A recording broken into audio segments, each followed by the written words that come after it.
सबको मैं हृदय से नमन करता हूं, सबको मैं प्रणाम करता हूं।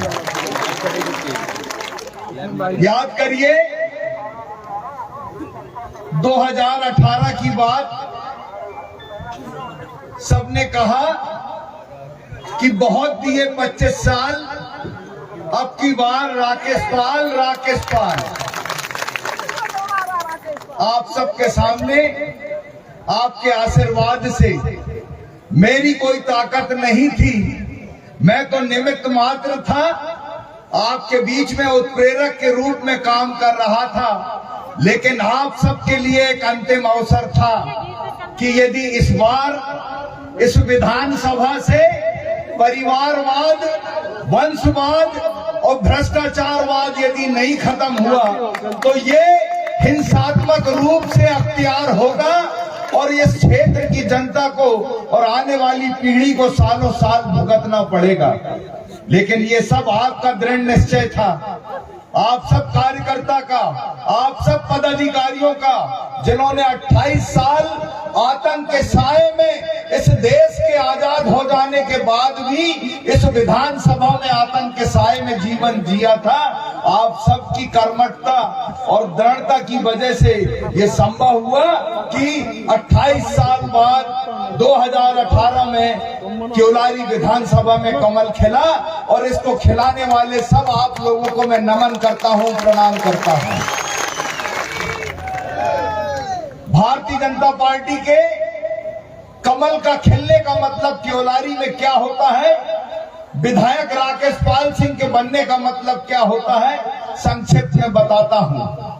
कांग्रेस की गुंडागर्दी खत्म,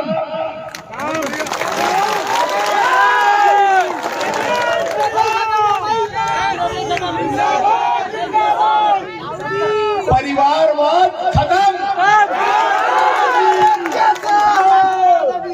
लोकतंत्र की बहाली, हर आदमी को सम्मान और हर आदमी को आदर और प्रेम, इसकी शुरुआत हुई 2018 से।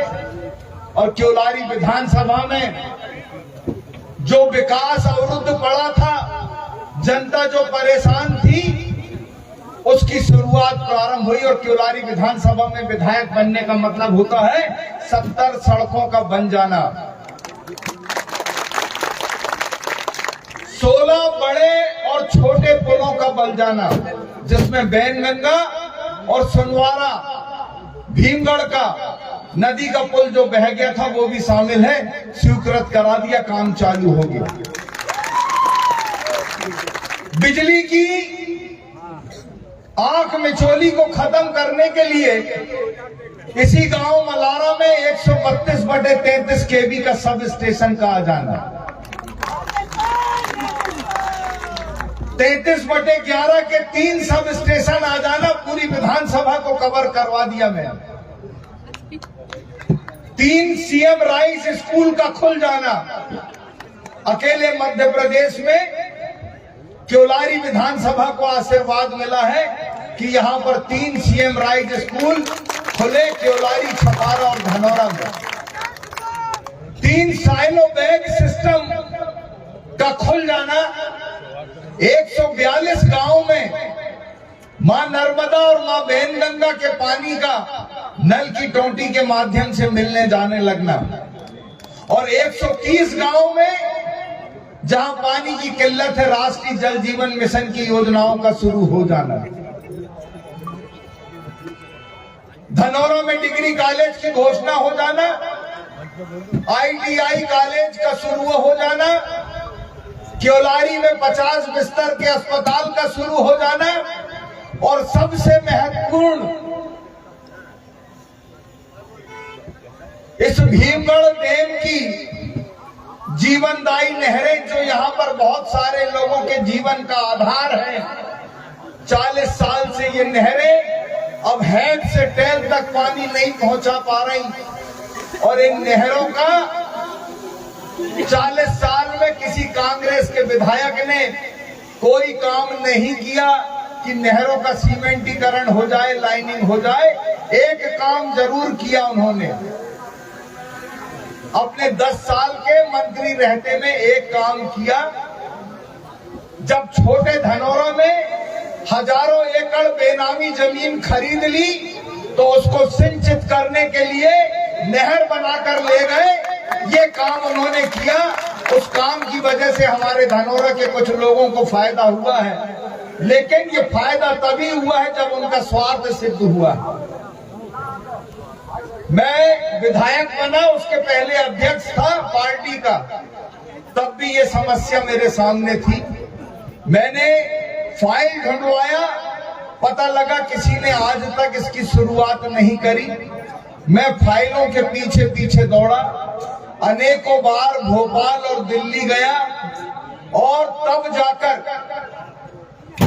प्रदेश के किसान हितैषी मुख्यमंत्री परम श्रद्धेय शिवराज सिंह चौहान जी के आशीर्वाद से, अनन्य प्रयासों से और हमारे सिवनी संसदीय क्षेत्र के पूर्व लोकप्रिय सांसद, वर्तमान में केंद्रीय जल शक्ति मंत्री श्री प्रहलाद सिंह पटेल जी के अनन्य सहयोग और आशीर्वाद से 194 करोड़ की योजना जो अब 212 करोड़ की हो गई, उसकी वित्तीय स्वीकृति मिल गई। टेंडर की शुरुआत हो रही है, आचार संहिता लगी हुई है। आचार संहिता के बाद निविदा खुलेगी और सीमेंट लाइनिंग का काम हो जाएगा। भारतीय जनता पार्टी आदरणीय स्वर्गीय बिमला वर्मा जी ने भीमगढ़ का डैम बनाया था, वो अजय अमर हो गई। मैंने भी अपने जीवन का सबसे महत्वपूर्ण काम मेरे किसान भाइयों के लिए, क्योलारी विधानसभा के लोगों के लिए ऐसा अमिट काम कर दिया कि आने वाली आपकी 100 साल की पीढ़ी जो है समृद्धि की ओर आगे बढ़ेगी, फलेगी और फूलेगी। ये काम मैंने किया है और इस काम को करवाने में सम्मानीय प्रहलाद सिंह पटेल जी और मुख्यमंत्री शिवराज सिंह चौहान जी का आशीर्वाद रहा। मैं आपसे फिर कहने आया हूं, ज्यादा बात नहीं करूंगा। मैं ये कहने आया हूं कि आपने मुझे विधायक बनाकर अपना सेवक बनाया है और सेवक के रूप में 365 दिन में 300 दिन आपके बीच में मैं उपलब्ध रहा हूं और फोन पे लोगों के काम निपटाने का भी मैंने भरसक प्रयास किया है। और बड़ी विनम्रता के साथ लोगों के साथ मेरा अब ऐसा लगाव हो गया है और लोगों का मेरा ऐसा लगाव हो गया है कि आज ये भीड़ और ये लोगों का लगाव जो कह रहे हैं कि यदि इस विधानसभा से कोई जीतेगा तो वो सिर्फ राकेश पाल सिंह जीतेगा, ये आपका लगाव है, ये आपका प्रेम है। मैं आज आपको फिर एक बात कहना चाहता हूं, मैं एक बात फिर कहना चाहता हूं कि छटपटा रहे हैं वो लोग जो सत्ता से दूर हो गए। और मैं आज आपको बता दूं कि मैंने परिवारवाद को खत्म किया है, भ्रष्टाचारवाद को आपके माध्यम, आपकी ताकत से खत्म किया है। यहाँ पर उन लोगों ने राज किया है, मैंने इतने सारे काम किए हैं। आपके बीच में जब वो आते हैं तो आप उनसे पूछिए कि पिता पुत्र तुम दोनों ने मिलके पिछले 28 साल में कौन सा काम किया है। कोई एक संरचना बता दे, कोई रोड बता दे, कोई स्कूल बता दे, कोई सब स्टेशन बता दे, कोई अस्पताल बता दे, कोई भी एक काम बता दे, वो नहीं बता पाएंगे। उन्होंने सिर्फ अपना घर भरने का काम किया है। पिछले पूर्व विधायक जो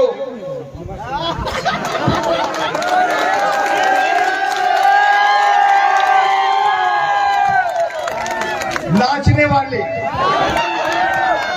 मड़ई मेले में नाचने वालों से पूछिएगा कि तुम्हारे नाचने से हमारा जीवन सुधरता है क्या। और तुम्हारे पिताजी कहा करते थे कि किसान का बेटा हूँ, हथुआ की दतुआ की गाड़ी की, बैलगाड़ी की, खेत की, खलियान की सारी जानता हूँ, उससे हमारा जीवन सुधरा क्या। सन 1972 में सिवनी जिले के इतिहास उठाकर देख लीजिए, हरवंश सिंह पिता झनक लाल सिंह के नाम पर 1 इंच जमीन नहीं थी।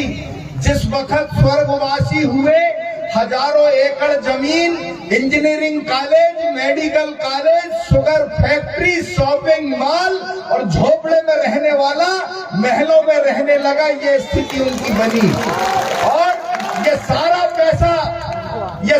पैसा आपके विकास का पैसा है। जो आपको मिलना था वो आपको नहीं मिला। मैं आपसे ये कहना चाहता हूं कि वो अपने को किसान का बेटा कहते हैं, उनका वो वाला किसान का बेटा कहता है,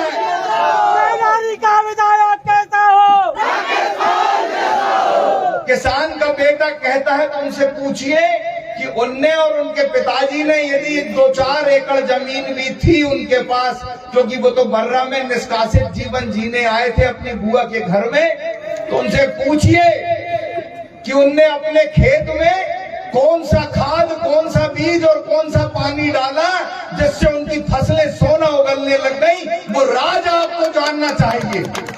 वो राज उनके पास नहीं है सिवाय भ्रष्टाचार के पैसों के अलावा। आज मैं आपसे एक बात और कह रहा हूं, वही टेनपा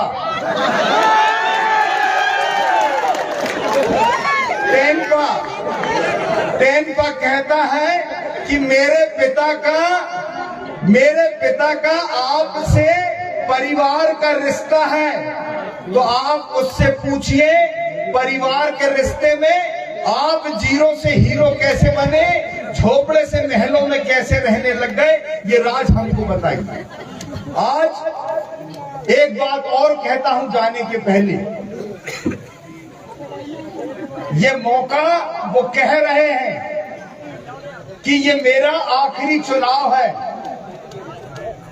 वो कह रहे हैं जगह जगह कि ये मेरा आखिरी चुनाव है, और वाकई में ये आखिरी चुनाव है क्योंकि ताकत के रूप में आप मौजूद हो।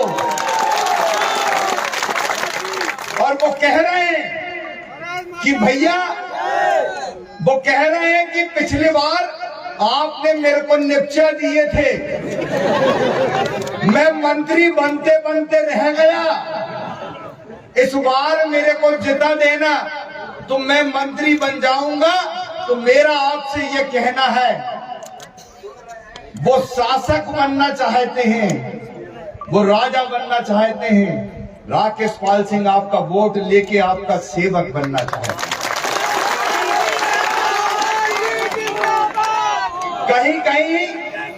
कहीं कहीं वो कह रहे हैं, मैंने अभी कहा था कि पिछले चुनाव में वो मुझे कहीं मिल गए थे और मुझसे कह रहे थे कि भैया शांतिपूर्वक चुनाव लड़ना होगा। तो मैंने कहा लड़ना नहीं होगा, लड़ना पड़ेगा। तुमने और तुम्हारे पिताजी ने जबलपुर से, भोपाल से, नागपुर से गुंडे बुलाकर यहाँ की सीधी सादी जनता को आतंक मचाया था, परेशान किया था, लड़ाई झगड़ा और मारपीट की थी। आज मैं खड़ा हूँ, मेरा अपना शरीर मौजूद है और मेरी आत्मा मौजूद है। मेरे कार्यकर्ता के ऊपर कोई वार करना नहीं, कोई हाथ उठाना नहीं। मैं हर उंगली उठने वाली को मोड़ना जानता हूं और हर मुट्ठी को रोकना जानता हूं। यदि मेरे किसी कार्यकर्ता के ऊपर भी, मेरी जनता के ऊपर भी यदि एक हाथ उठेगा तो मैं बर्रा तक आकर कोहराम मचाऊंगा, ये मैंने कहा। वो कह रहे हैं लोगों से, मेरे वीडियो को एडिट करके कह रहे हैं कि मेरी जान को खतरा है और यदि मुझे कुछ हो गया तो राकेश पाल सिंह जिम्मेदार रहेंगे। तो मैं आज आपके सामने कहता हूं कि जान लेने वालों को जान का खतरा है। याद करो, उनके पिताजी के जमाने में लोगों ने पानी मांगा था नहर का और गोली पड़ी थी। हमारे क्षेत्र का लाडला सपूत राजेश राय शहीद हुआ था और उसके बाद आतंक का दौर गवाहियों को मिटाने के लिए चला था। ये सब याद करो। मैं भारतीय जनता पार्टी का सीधा साधा कार्यकर्ता हूं। अपनी वाणी को मैं विराम देने जा रहा हूं और जाने से पहले आपसे कहता हूं, इस वंशवाद परिवारवाद और भ्रष्टाचार की बेला को पनपने नहीं देना। ये चुनाव लोकतंत्र का है, सनातन का है और ये परिवारवाद वालों के खिलाफ है, वंशवाद वालों के खिलाफ है। इस चुनाव में एकजुट होकर फिर से जो है कमल की बटन दबाना और भारतीय जनता पार्टी के कमल को और भाई राकेश पाल सिंह को यहां से भारी मतों से विजयी बनाना। इसी बात से मैं आप सबका पुनः बहुत सारा आभार व्यक्त करता हूं, आप सबको प्रणाम करता हूं।